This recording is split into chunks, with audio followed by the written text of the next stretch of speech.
È arrivato il momento che tutti i tifosi del Napoli stavano aspettando.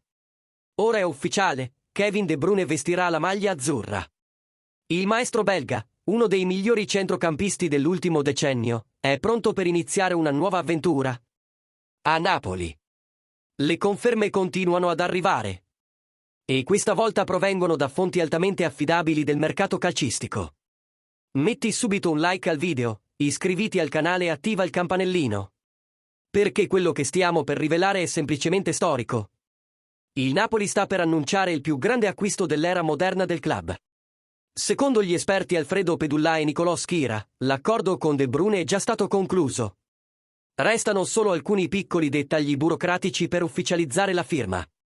Il giocatore, liberato dal Manchester City, arriverà al Napoli come free agent e il contratto sarà di 2 stagioni, con possibilità di proroga. Una trattativa silenziosa, strategica e, soprattutto, brillante da parte della dirigenza di Aurelio De Laurentiis.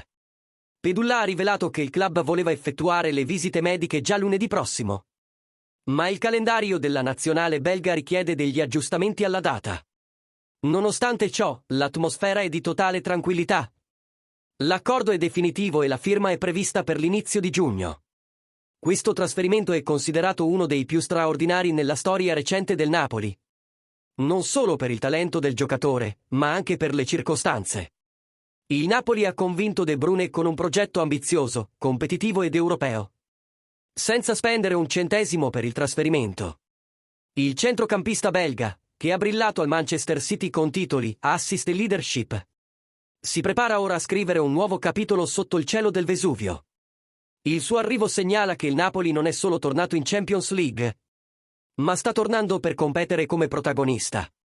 E ora vogliamo sentire la tua opinione, tifoso del Napoli, come ti senti riguardo all'arrivo di Kevin De Bruyne? Pensi che sarà il leader tecnico di cui la squadra ha bisogno per competere tra i grandi d'Europa? Quale altro rinforzo vorresti vedere al suo fianco in questa nuova fase del club? Commenta qui sotto, la tua opinione è molto importante in questo momento storico per tutti noi. E naturalmente, un super grazie a tutti voi che seguite il canale, mettete mi piace e condividete.